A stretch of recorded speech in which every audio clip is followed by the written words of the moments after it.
Hey guys, have you ever watched the video titled The Ghosts of Gettysburg? This one talks about real paranormal encounters on one of the most haunted battlefields in history. Do you think ghosts from the past still linger here? Or are these just old stories passed down through time? Stay tuned until the end, because some of the evidence they captured is truly chilling. Let's watch together and see what you think. Investigates or writes about the paranormal. But in some of my historic endeavors, I'd encountered things that really got me wondering. My wife and I bought an 1835 house in Northwest Ohio. Turned out to be quite active. We hear people walking where nobody is there. We've heard our names called. Radios changing stations on their own, all sorts of things. And at first I thought I was losing my mind. We're actually prepping the house to be both our home and the home of Faded Banner Publications. That's our publishing house. Started out to be a publishing house dealing with history, especially Civil War history, Northwest Ohio regional history. But once the paranormal things started happening, my wife experienced them, some of our friends visiting experienced them, and that really got me thinking, okay, I'm not losing my mind. It isn't me hallucinating. These things really are happening. I can't say that it's haunted for sure. All I can say is that things have happened that we simply can't explain. I'm Gus, and this is Hillary. We own the Inn at Lincoln Square. It's a historic inn dating back to 1824. So this house was built, as I mentioned, in 1824. It's really known as the Danner House. Joel Buchanan Danner was the patriarch of the family. He actually didn't build the house, from my understanding, but him and his family, they got it about 10 or so years after it was built. It remained in their family until the 1920s, when the last surviving daughter, I believe it was Annie, she bequeathed it to the YWCA. And this was actually the Gettysburg YWCA for 60 years. It has a very interesting history. It is rumored that after the battle, it was a morgue, and probably also a hospital of some kind. On the topic of the morgue, obviously, as a lot of people know, during the Battle of Gettysburg, many residents hid in the cellars during the battle until after it was over. In the case of the Danner family, they fled, and then Mr. Danner, when he came back to find that his home had been turned into a morgue, apparently he was quite irate about it. That's one story that I heard. As far as paranormal occurrences, things many times guests ask us, this is Gettysburg, you know, it's got a reputation for being haunted. I always tell them, I can't say that it's haunted for sure. All I can say is that things have happened that we simply can't explain.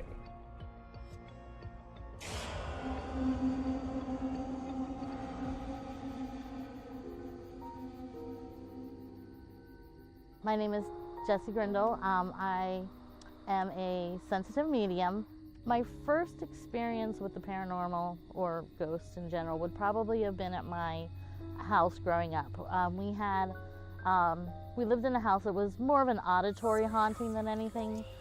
We didn't really see anything apart from maybe sometimes a ghost cat walk through the upstairs, but mostly we heard footsteps of people walking down the stairs.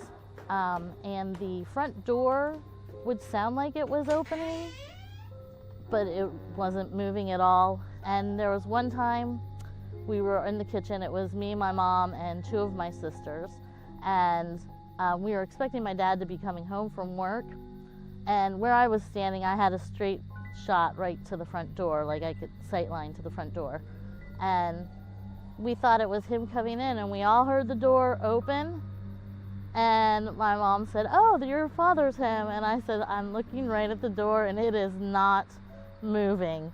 And everybody turned and peeked around and saw the door wasn't moving and he wasn't coming home yet. as I would share these with friends, and especially my coworkers, I was editor of a daily newspaper in Bryan, Ohio at that time. Everybody kept telling me, you need to write about this. My wife especially, you need to write about this. And I thought, no way. I've spent decades building a reputation as somebody solid, truthful, honest. If I wasn't truthful and accurate in what I did, I'd have been out of my ear many years ago. I thought, no way am I going to start writing about the paranormal. People will think I'm off my rocker, and there goes my reputation. Finally, I was talked into doing it.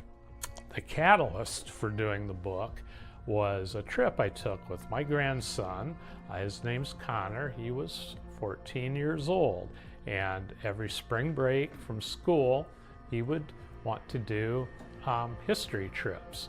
And he chose Gettysburg. It was for the history, not paranormal, although by this time our house was active, our grandson had had experiences in the house, but we're in Gettysburg. I wanted him to have a good time. I was signed up with Destination Gettysburg, basically their tourism promotion organization.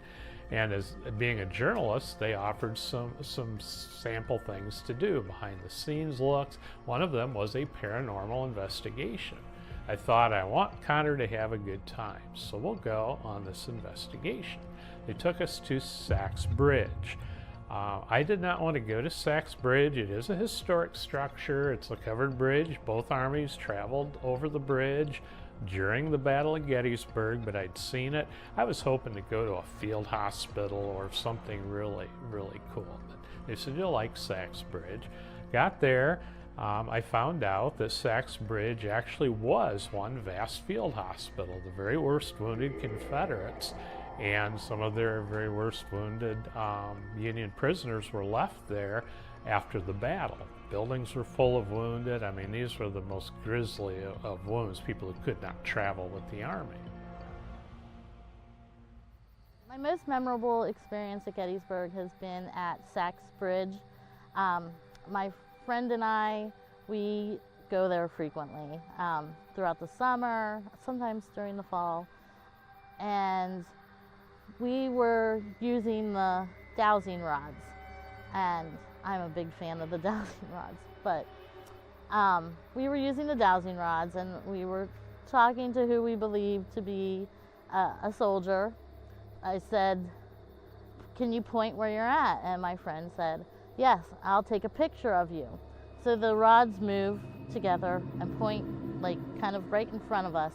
And she took a picture, and we looked at it, and there's an outline of a person like standing right in front of us, just where they said they were. And that was probably my most memorable time. We had a lot of stuff happen that night, but that one was like the cherry on top. We were given a choice of different equipment to use, paranormal equipment. We chose K2 meters. They register electromagnetic fields, which the theory is that spirits give off electromagnetic energy. You'll get a reading. We used what's called a laser grid that will detect movement if it comes between you and where the dots on the laser grid are falling. And we also had a spirit box. Basically, this is a box that scans radio stations very rapidly. The theory is that the white noise allows you to get real-time EVPs, electronic voice phenomena. You don't hear them with your ear, but typically you get them on recordings. You know, the old-fashioned cassette tapes, or more modern digital recorders. The problem with that is you have to go back and listen. With the spirit box, it's real time and you can interact. What was that? I couldn't understand it. What is our purpose here?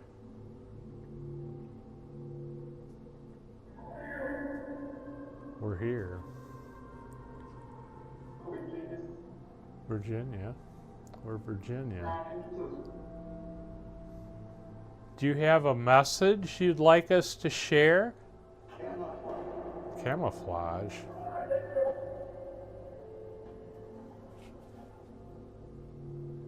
Can one of us, can somebody give us your name? Who are we talking to?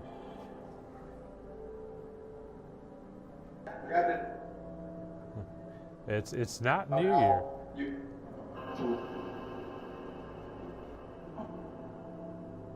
The people here would like to get to know you too.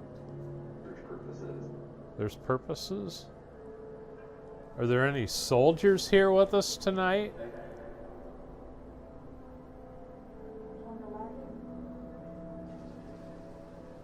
Is somebody speaking German? Did you hear me talking about Germans?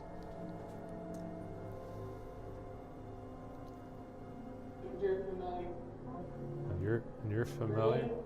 38th? Right now. Shit. Yeah, we have a foul-mouthed guy down here. How many of you are here? How many of you are with us? Hello, my name is Amanda Thomas. I am the owner of Haunted Trails of Gettysburg. I moved here about 3 years ago and started my leap of faith, I guess you'd say, and living out my dreams in Gettysburg. And it's been very an incredible journey, to say the least. And I have a lot of spirits on our property. Gettysburg has always intrigued me. Spirits, different things like that has always interested me ever since I was a kid. I actually feel like I've had this gift for a very long time. Ever since I was a kid, I've been able to feel spirits and not really communicate, but just sense when they're near.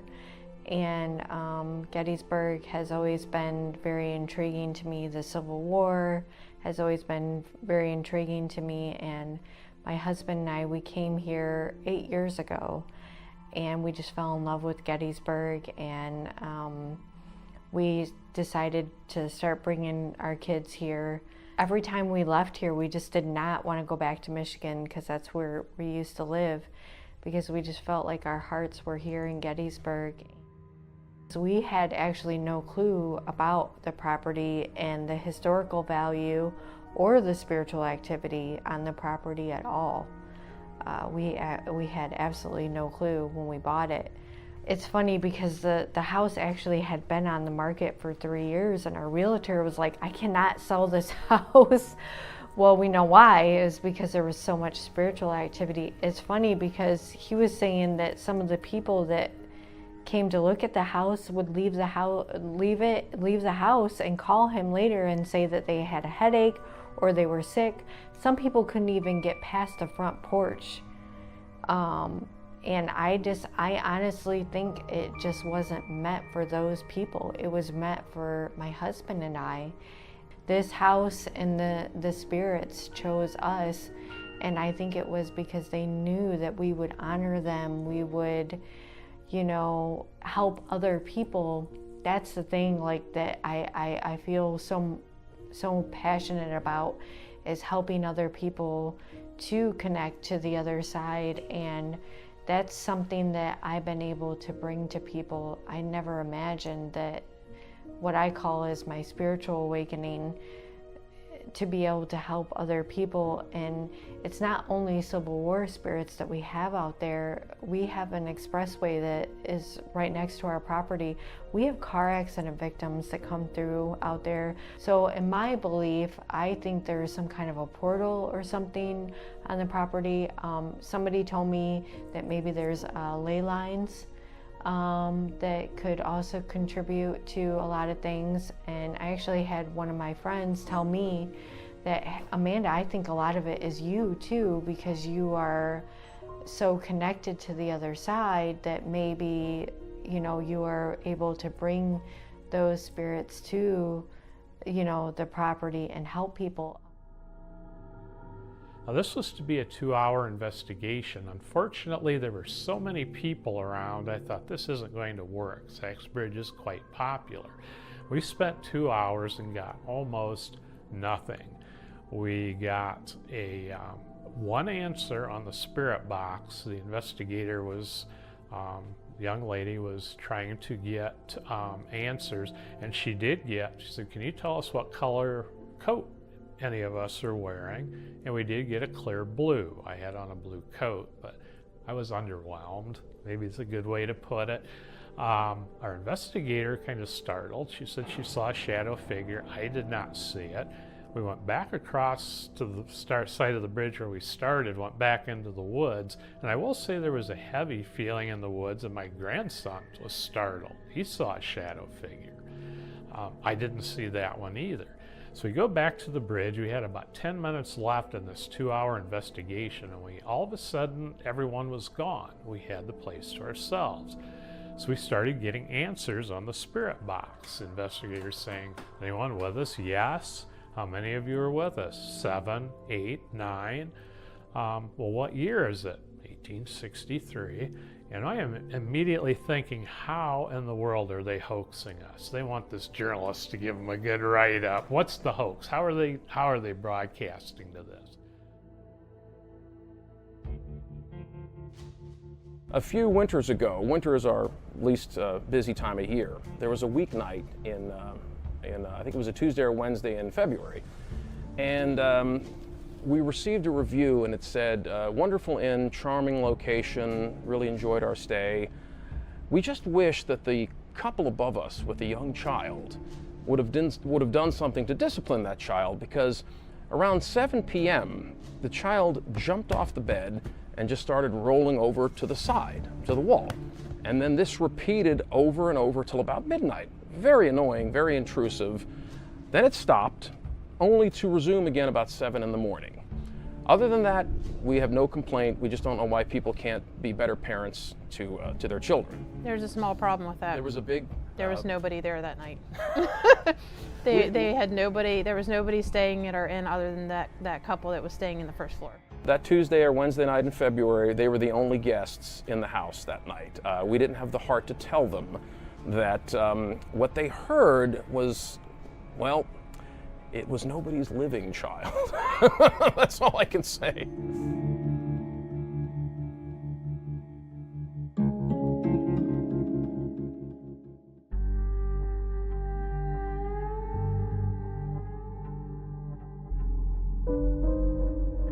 In the not-so-distant past, over 10,000 gallons of blood poured onto these grounds from the dead and dying at the Battle of Gettysburg. Another 10,000 gallons from the wounded, and 15,000 unaccounted for in the missing. While the plasma and protein have surely broken down and returned to the earth, the souls of the men who walk their grounds have not. This went on for a while, just kind of commonplace things. It kind of died off. It was getting cold. The investigation's over. So the investigator went back, started the car, sat in the car for a little bit. So I'm thinking, okay, if this is something 1863, would be soldiers here, what would get them going? I said, do you like jokes? Yes, was the answer. Oh, kind of interesting. Do you like music? And it was almost like I had insulted whatever this voice was. Of course. And my grandson spoke up and said, can you play for us? I said, yes, absolutely. And we started getting acoustic guitar music. Now, spirit boxes do give off blips of radio stations, but like very quick, like maybe a note or two, like bop, bop, bop. But this was guitar music, acoustic guitar over measures and measures, kind of getting louder, softer, louder, softer. And I'm thinking, how would they know we're going to ask for music? This is insane. And after about 10 minutes, the music faded, and I said, thank you. You're welcome. I said, wow, you're good. I said, can you play some more? Absolutely. This time, we not only got guitar, we got mandolin, although the investigator with us thought it was maybe a piano, but I thought mandolin. And then a harmonica kicked in, and my grandson's like, Grandpa, that's a harmonica. Yeah, another like 10 minutes. This is crazy. The investigator came back while the music was playing the first time, her jaw dropped and her eyes got this big around. And she had turned the car off, so I know this wasn't coming from like the car radio or anything. I don't think she'd ever even turned it on. And we're just in awe. When we moved there 3 years ago, we found out that that there was 2 marked graves on the property. Found out from the neighbors that it was a 2-day-old baby that had died on our property, and they just threw like trees and branches and just all kinds of stuff over the top of her grave and didn't even honor her or anything, just totally forgot about her. We've also gotten a lot of occurrences of, including our innkeeper's daughter saying that they hear a cat jumping off the bed.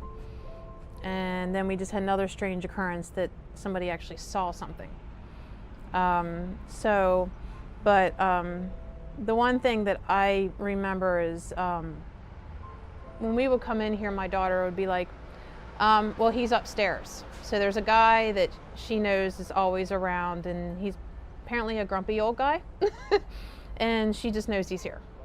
But she's never said that to anybody, so we've had some paranormal people come in and the same story about this guy from like different parties that we haven't shared that story. So it's kind of interesting. We don't try to give a whole lot of information.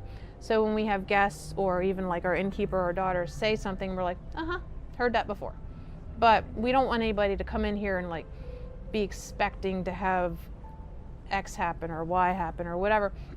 So it's interesting though, we have had multiple paranormal people come in and do investigations, and some of the same stories are the same, and they don't talk, they don't know each other. And after the music is done, then she started asking more questions. You know, how many of you are with us? This time it was like 5 or 6. Can any of us give you your name? And we got a very clear 3-syllable. You could hear a on and then like a hard S at the end. And she said, none of us could quite understand it. And that's the bad part with the spirit box. So, and the spirit box is a lot of white noise, and sometimes you know you're getting answers, but you can't quite make it out.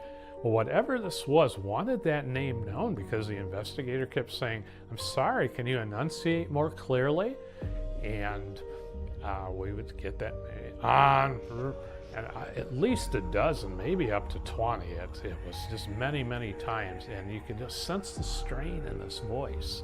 And finally she gave up, and we're saying, well, you know, so I was asking some questions. Are you a soldier? Yes. Oh, where are you from? What state were you from? And we couldn't understand it. We tried 2 or 3 times. So then I started rattling off states that I knew had troops there. When we got to Ohio, said yes. What was really strange is the K2 meters, the electromagnetic field meters that my grandson and I had, we couldn't get a blip out of them all night. They went to the highest level and stayed there for several seconds. The investigator sitting right beside us, hers did not budge, which I found rather strange. I couldn't see how that much energy could be manifested that close. She asked, can you tell us your age? And I should have waited longer, but I asked, well, how old what unit are you in? And we got 20. I don't know which question. The answer was 2, but then 2 more times, 20, and then unsolicited, captain.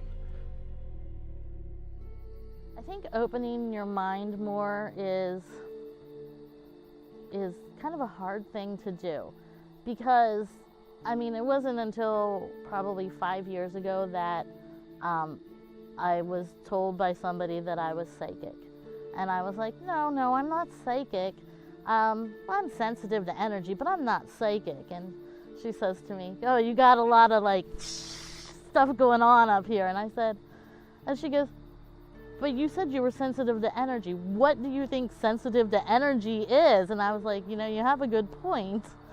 And the way I had to do it was I had to sit there and like meditate and, you know, just kind of research everything that I could, and things that might work for me as a person, how I might be able to connect with those things. But I don't know how to tell other people exactly how to do it, because I believe everybody's on that spectrum. And, you know, you could be down here at a 100 where you're getting everything, and you could be down here at 10 and nothing is going to change that. I actually had a near-death experience when I was a baby. My sister said I was like 6 months old, and she had like an intuition and a feeling to go and check on me in my crib, and she actually said that I was purple. So I believe that I had a near-death experience as a baby. And I think a lot of people that have had near-death experiences, even some people that have been like in car accidents and maybe fell unconscious, I believe that that part of our brain has opened up the doorway to be able to communicate with spirits or see them, sense them, that kind of aspect. And I also believe, yes, it's a different frequency. I believe that I vibrate at a different frequency than others, and that's why I'm able to help other people. I believe that I can, you know, kind of tap into that energy, because a lot of it, that's what it is. It's just energy that I'm able to tap into and be able to help other people with the spiritual world. The thing was, when we finally were not getting answers, then our investigators said, "Were you hurt?" And this gives me chills even today. We got this male scream of utter anguish over the spirit box, and then a woman crying. And that kind of took the wind out of our sails. And we decided this was like an hour beyond how long we were staying. So we packed up, and as we were getting ready to go, another group came to the other end of the bridge, and we heard them getting answers on their own spirit box. So now my mind's whirling. How could they possibly have faked this? How could they do music? How could they broadcast to this thing? And this poor young woman who was very good, very professional, just said, "You can't." She said, "No, this is legitimate." The greatest trick the devil ever pulled was convincing the world he didn't exist.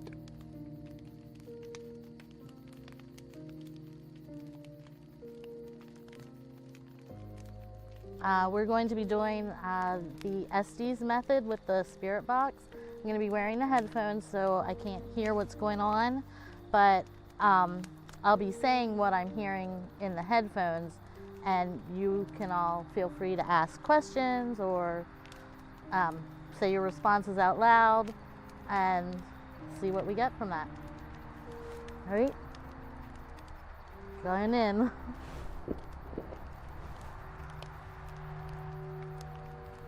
Hey. Wallace. Is Wallace buried here? Did he die here? Sure did.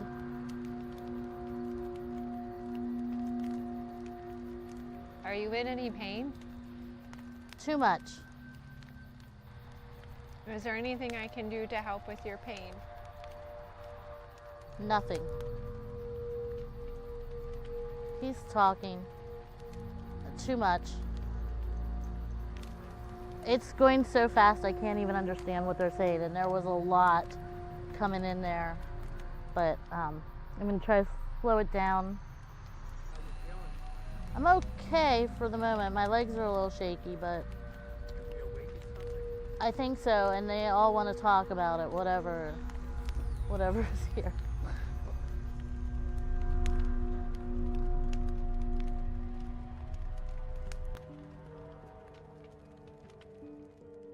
We did actually have one woman that came in here.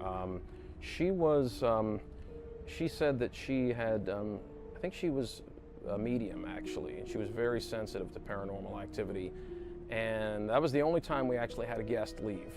She couldn't stay, it was too loud for her. She was It staying. literally was like, I just couldn't sleep, it just was so loud. She heard so much activity that her and her husband had to leave.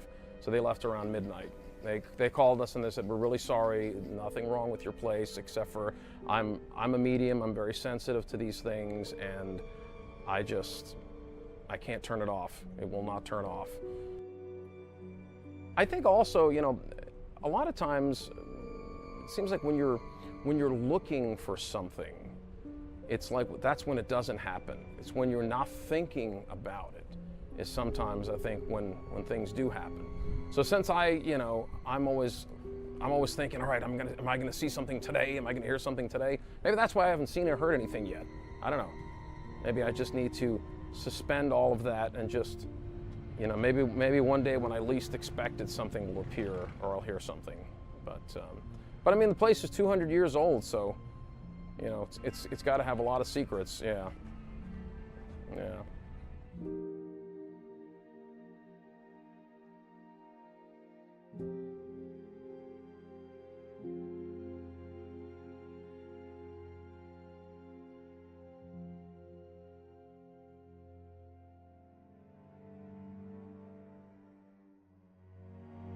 Beaten and broken under mountains of fear, all men find a burning desire to live when faced with hand-to-hand combat.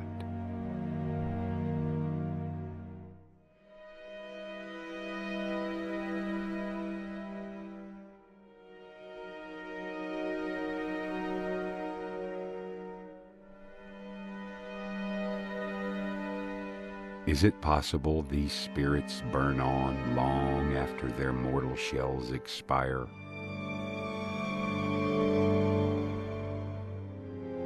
Or does the setting sun carry them away to walk with the stars?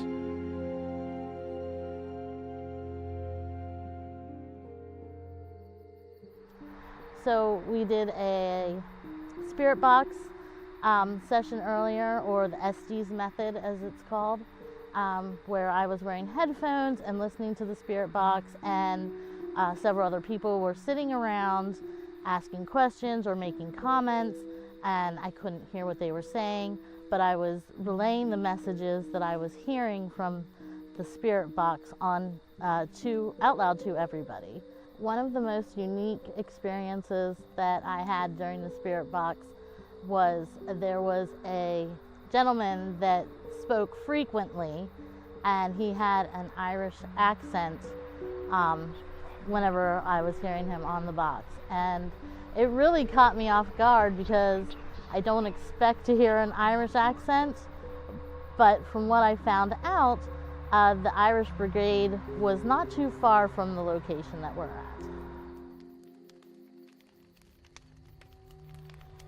You know, we defended. There's too many here. Can I ask you a question? Yes. Anything. Don't look back.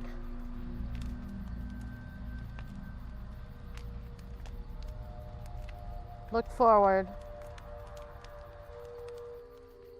My energy levels before we started, I had been kind of channeling and trying to get myself in a good space, more open, so that I could hear or feel things that may be happening at the time. Once we started, I could feel my energy ramping up, and I could feel somebody standing behind me. I don't know if that was, you know, somebody really standing behind me, but I wasn't going to turn around and look to see. And by the time we had finished, I was full on, completely energized. My whole body, my legs were shaking, my voice was shaking. It was just, I just had so much coursing through my body at that moment.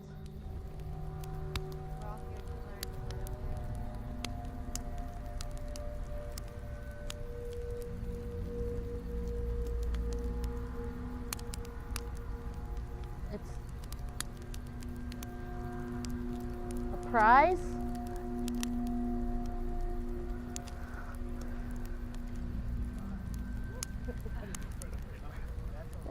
Natural.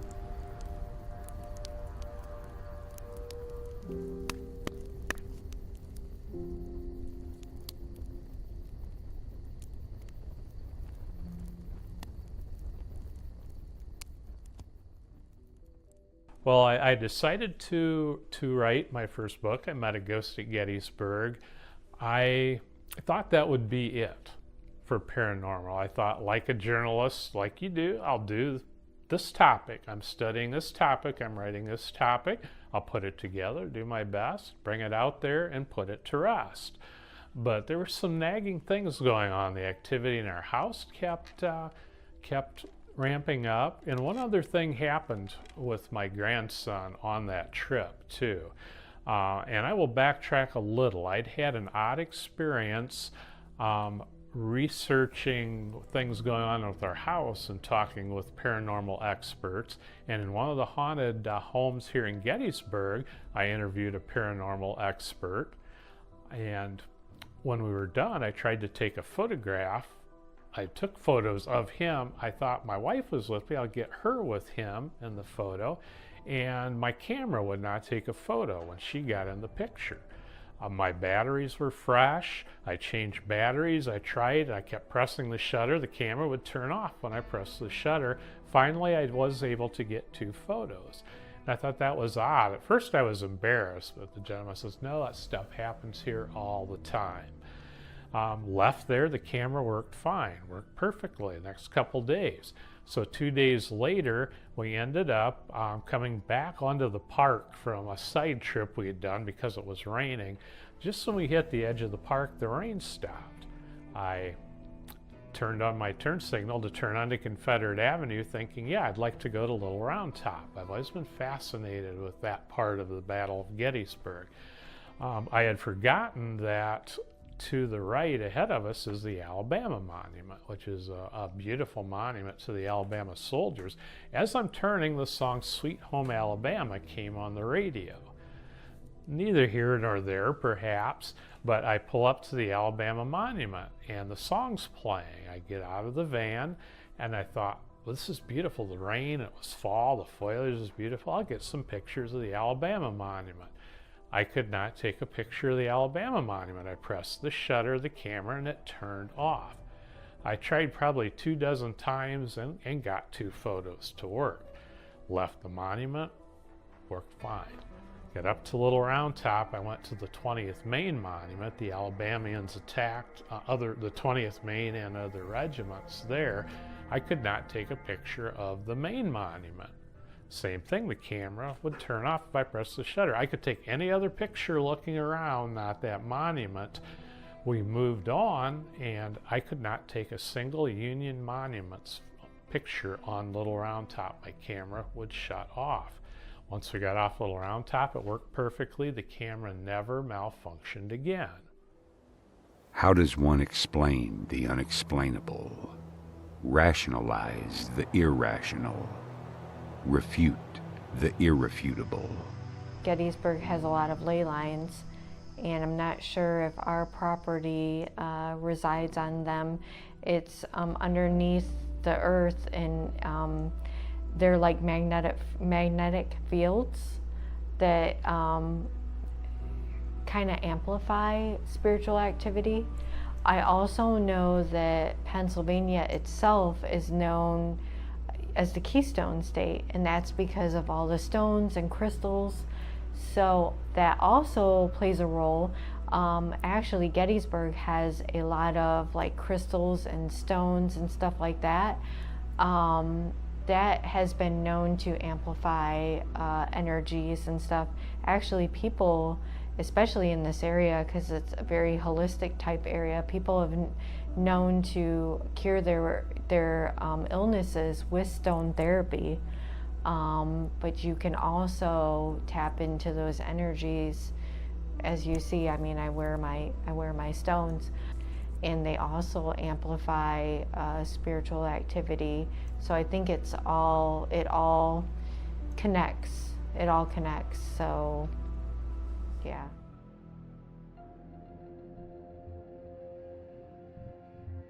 As Hillary mentioned, we've had a couple of paranormal people come here, and 2 different ones have told us that we need to metal detect the property. Especially the basement, Particularly the basement. because there's something there. We haven't yet. I bought a metal detector.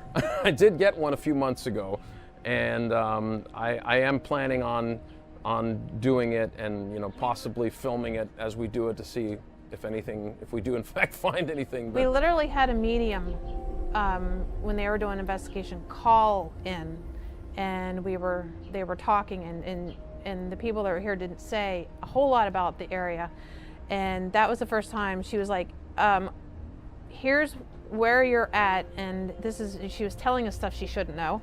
Yeah. And she's like, you need to get a metal detector. So you need to metal detect the property. And then another different person said the same thing. Yeah. She said the property, but I think more specifically the basement. So who So we're not knows? sure if we find something or. Yeah. It's kind of all these houses around here, who knows what's in the basements. Our inn definitely does have some interesting things, but this whole town as a whole, I've been here since 2003, and I've had experiences not just here. On the battlefield, I worked at another place for a while, at our house, and we're not sure if it was connected to, it was like right after buying this inn, so I'm not sure if it was something related or not, but there's definitely an energy throughout this town that a lot of people either experience or hear about, and it's, I don't know, I ended up moving here. I'm a reenactor, so I really love this town and love history, and so maybe that's why I have more experiences.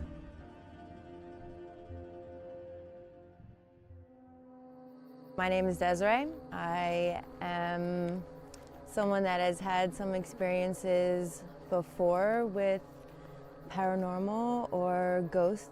Being out here is a great experience. Being out by the campfire, having the opportunity to converse with other like-minded people about the same things. It had a creepy feeling pulling into the road, coming out here by myself, but I did it. I feel good about it. The experience here, seeing the very old house on property that's across from the field that they had a battle on, is something I feel it anyway.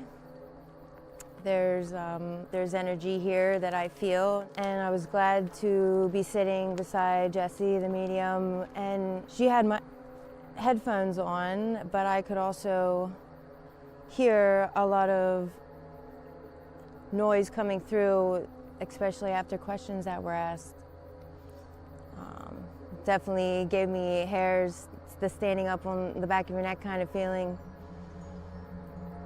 I've had also other experiences before coming up here back in my childhood of shadowy figures walking behind me on the road, things moving in the house, lights turning on and sensor lights going off coming out of the house, things like that. Just a feeling of you didn't really see a figure, but you kind of knew something was there. Came out here for the experience. I love the history on the land and here in Gettysburg. When I first got involved in paranormal investigating, a gentleman who had years of experience in the field sort of took me under his wing. He is known as the Paranormal Man, and he told me early on that he has great results, or had great results, returning to the same place again and again, and he would actually build relationships with spirits. And I didn't get to investigate any of his regular places with him, but I took that to heart. And a good example of how that can come into play is my first investigation ever at the Haunted Trails of Gettysburg.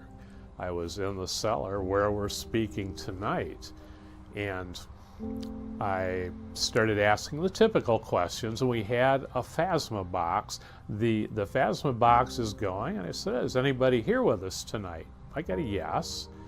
And I said, were you a soldier? Since this was a Confederate field hospital. I got the answer, yes. I said, were you Union or Confederate? He said, Rebel. Well, this was indeed a Confederate field hospital. That's well documented. So I said, what's your name? He said, Jackson. I said, is that your first name or your last name? Jackson. Is Jackson your first name? Jackson. Is Jackson your last name? Jackson. That's all he would tell me. So I moved on. I said, okay, well, what unit were you in, Jackson? He said, 34th Virginia. And I thought, oh, wow. So I immediately, thinking a higher number like that of a regiment, I said, so 34th Virginia Infantry. And you could tell he was not happy with me. He said, no, cavalry. And that was it. Jackson would not speak to me the rest of that night. We had interactions with other voices, but not Jackson. But every time after that, I would specifically ask for Jackson, and with only one exception, and I've been down here easily a dozen times investigating, with one exception, I have had Jackson talk to me. There have been paranormal groups here investigating. I have come down, they've been trying to reach Jackson, and I've come into the room. I say, hi, Jackson, it's me, Don. He'll say, hi, Don, and start talking. Sometimes it seems like other entities kind of suppress Jackson, but he tends to come through if I ask for him. I would still love to talk to Jackson. Can you let Jackson talk? I'd really... Okay. Hey, Jackson. I don't know if... I think the woman said let him talk, if I heard that right. Do any of you guys know me from before? No? You don't know me? Is Sanders here tonight? I thought... Not really? Okay, I thought I heard Sanders. 12 years. 12 years? What's 12 years? Hello, Jackson. I thought, yeah, Jackson is about 12. Is Jackson? Did you say hello? Are you here, Jackson?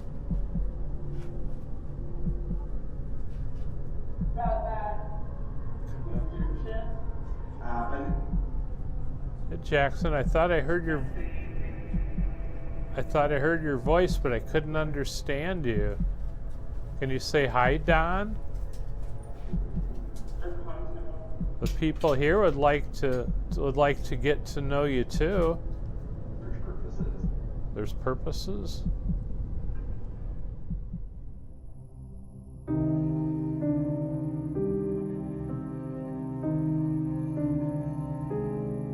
Maybe, just maybe, ghosts are like Wi-Fi signals and radio waves, ever present just beyond our senses.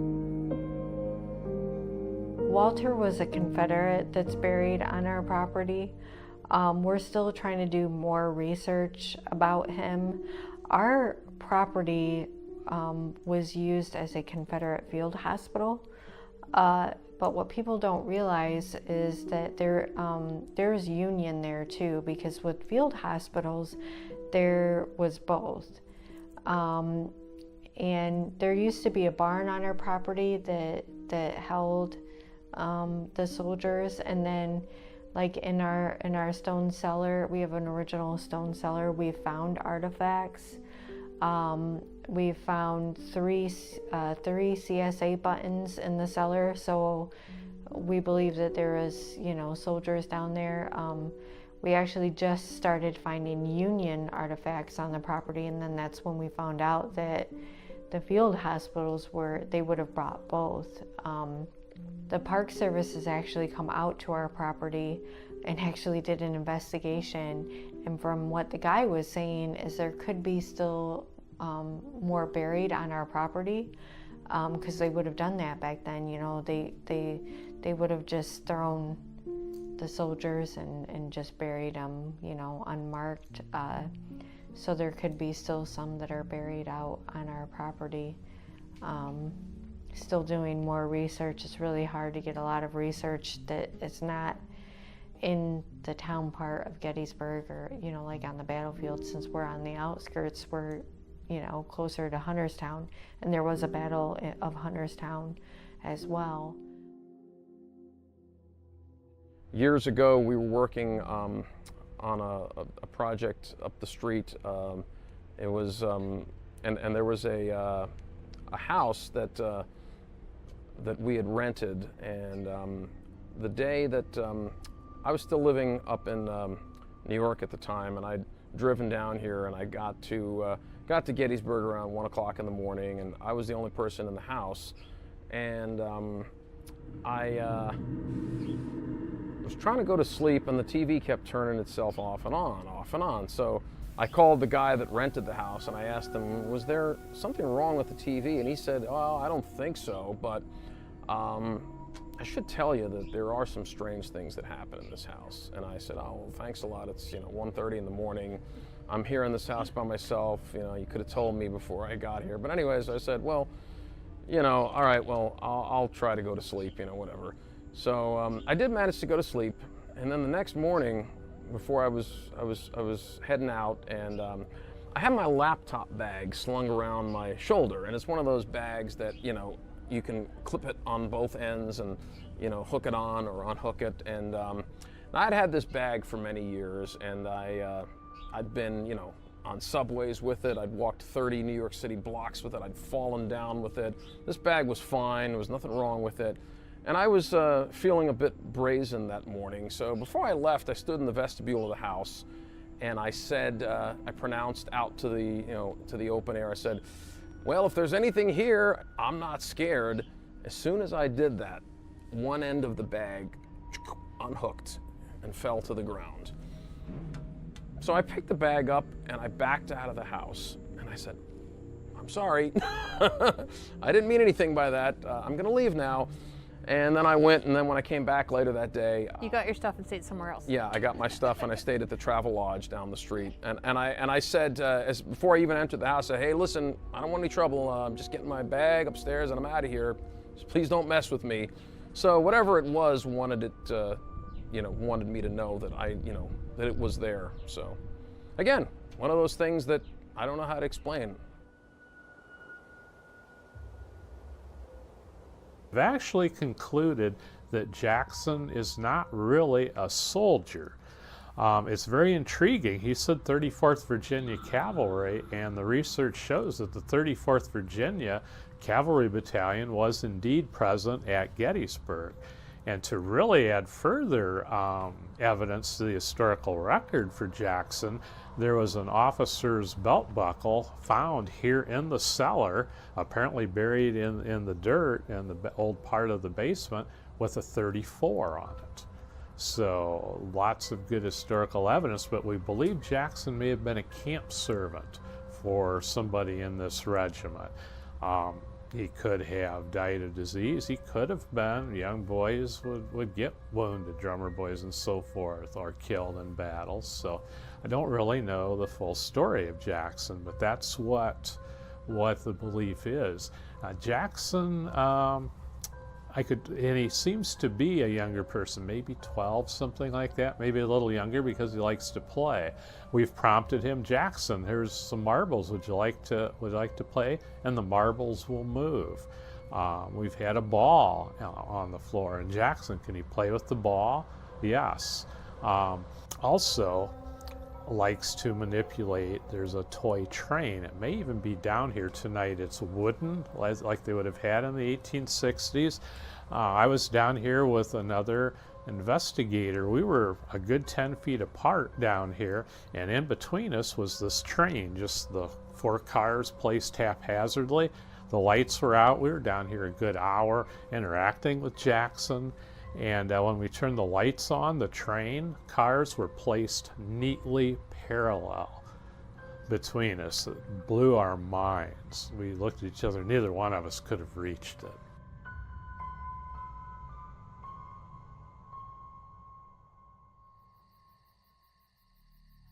So my name is Lisa. I am originally from York, Pennsylvania here. in Thomasville, actually. Yeah, I'm a nurse right now in the pandemic. And I just decided to pick up a contract because there's a shortage everywhere. And now I'm back home with my family. And when my recruiter said that there was a position in Gettysburg, I was like, yeah, absolutely, because Gettysburg has been the place for me. I've always loved coming to Gettysburg, Devil's Den. I've always been drawn there. So it's really cool that right now I'm able to drive through the battlefield every single day on my way to work. When I was out here with the owners earlier tonight, I was out here with Terry, and he said that when he is out in this area that there is a definite 12-degree temperature drop. And even though we are farther away from the campfire right now, I'm cold, and I'm sorry, I'm from the UP. It's chilly right now. It's definitely like, whew. I wish I would have brought my sweatshirt, honestly. It's kind of cold. And we're close to that gravesite. Yeah. So right now we are headed back to an alleged open grave that the owners brought me back to earlier. Oh, I wish I could remember what he told me about the divots. I think that might be where they found the artifacts. Now right here is, oh gosh, this is an open grave. They're not sure if a body actually did lay here. But it was dug for a body.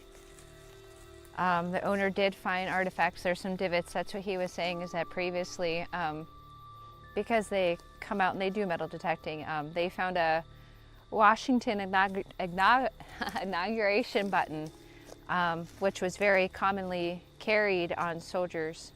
You know, they kept it on their person during that time. He was very popular. Quite often I get emotional, like I feel a lot of sorrow when I come here. When I come to Gettysburg, I think that's why I'm drawn here. One thing I like to do when I get off work, because I work night shift, and so when I get off work, if I have enough energy, I like to go out to the battlefield and just drive around, take pictures, and kind of, what the hell? Did you hear that? Okay, thank you. But I like to drive around on the battlefield and take pictures. I like to go to Devil's Den. I'm always drawn to Devil's Den, and most recently I was sitting out there by myself and I just started crying. It was very emotional, and I get that a lot when I come to Gettysburg, and I don't know if it's because it's my compassionate nature that I feel like I need to comfort a lot, and that's why I'm always drawn to Gettysburg. I don't know. Because I'm a nurse, you know, and is that why I always feel drawn to Gettysburg? I'm here to aid. And maybe I guess I'm telling them that now because this property was formerly used as a hospital during the war.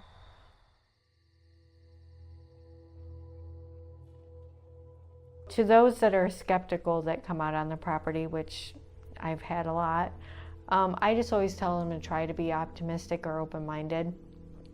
Some of them are not, because they actually end up coming like with their wives or their husbands or, you know, other people in the group.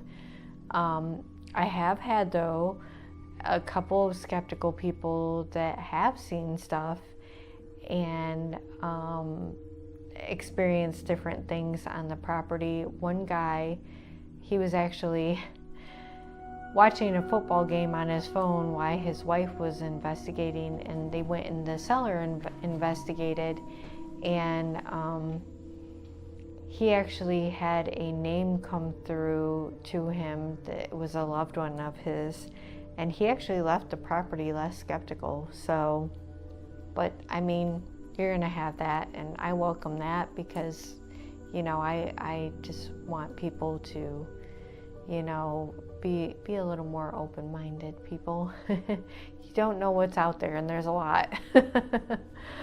A lot that we don't know. So I actually say skepticism is a good thing, because if you don't have skeptics, you're going to have somebody always saying, oh, that little beam of light is a ghost. And I mean, it could have been a bug, it could be droplets of water, it might not be a ghost. And you need those people to say, hey, there is a logical reason for this. Let's try to find out what that is. In the future, I think people will be more aware of paranormal activity and paranormal instances, because I think we're becoming more open-minded as a whole, I guess, in the whole community, that it's becoming more mainstream. And I really think that, you know, you can hone skills in a way, but you have to be interested in it. And I believe that more people are going to become interested in it and try to develop those skills.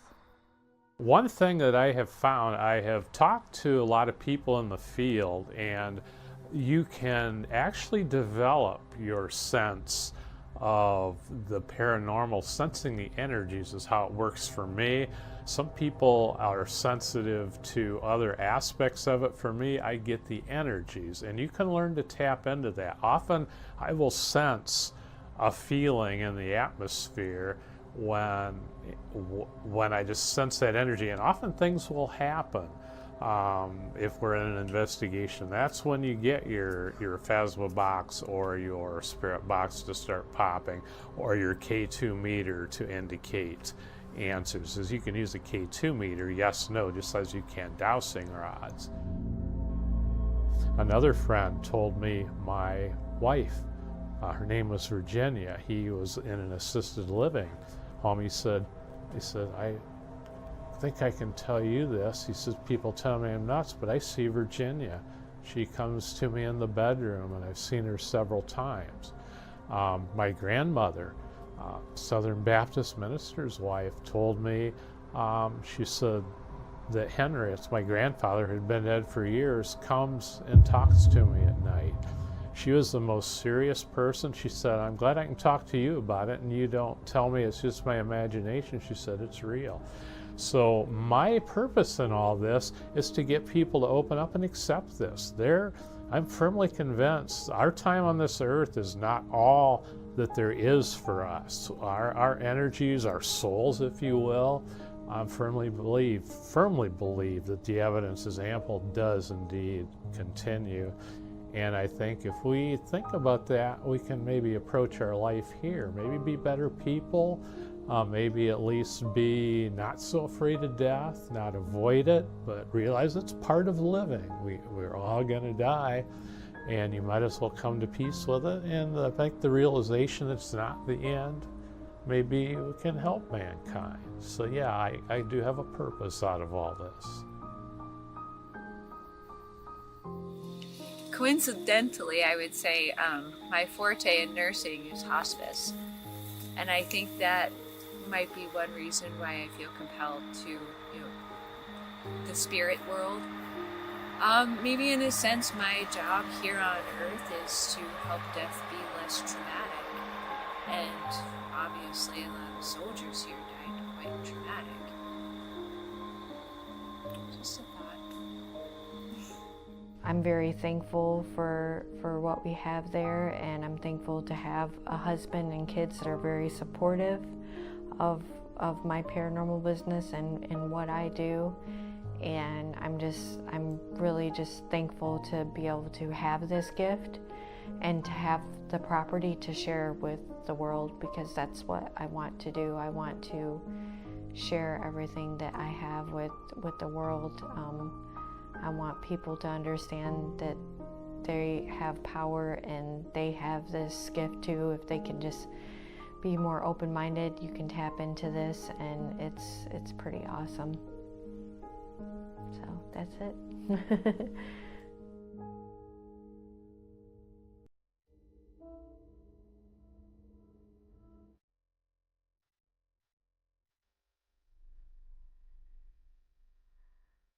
They were fathers, sons, brothers, and more, with orders to march thousands of miles, shooting thousands of rounds at thousands of souls.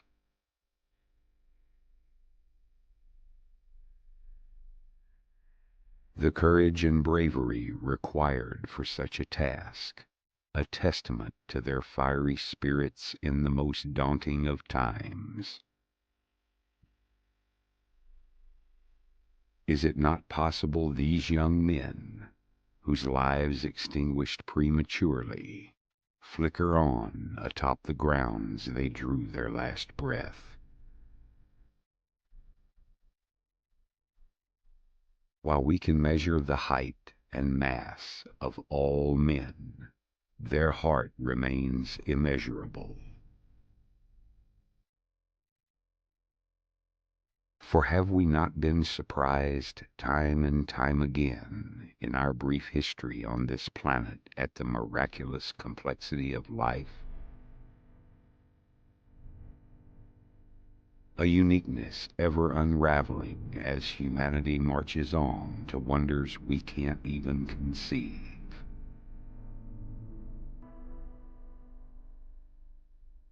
Whatever is out there, whatever exists, we will find it.